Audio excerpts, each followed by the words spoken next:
ভোক্তা পর্যায়ে প্রতি কেজি এলপিজিতে ২৯ টাকা ৭৬ পয়সা দাম কমে ১২৭ টাকা ৩০ পয়সা নির্ধারিত হয়েছে। এতে বাজারের সবচেয়ে বেশি ব্যবহৃত ১২ কেজি এলপিজির সিলিন্ডার দাম কমল ৩৫৭ টাকা ১,৮৮৫ টাকার পরিবর্তে সন্ধ্যা ৬টা থেকে ১২ কেজি এলপিজির সিলিন্ডার বিক্রি হবে ১,৫২৮ টাকায়।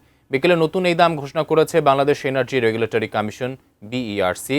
মধ্যপ্রাচ্যে যুদ্ধ থামার পর থেকে বিশ্ববাজারে এলপিজির দাম কমতে শুরু করে।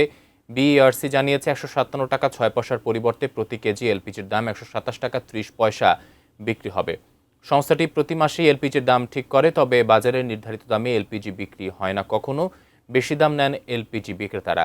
সরকারি কোম্পানির সরবরাহ করা এলপিজির ১২.৫ কেজি সিলিন্ডারের দাম ৮২৫ টাকা অপরিবর্তিত রাখা হয়েছে। এছাড়া গাড়িতে ব্যবহৃত এলপিজি বা অটো গ্যাসের দাম প্রতি লিটার ৭০ টাকা ৪০ পয়সা ঠিক করা হয়েছে, যা আগে ছিল ৮৬ টাকা ৯৩ পয়সা।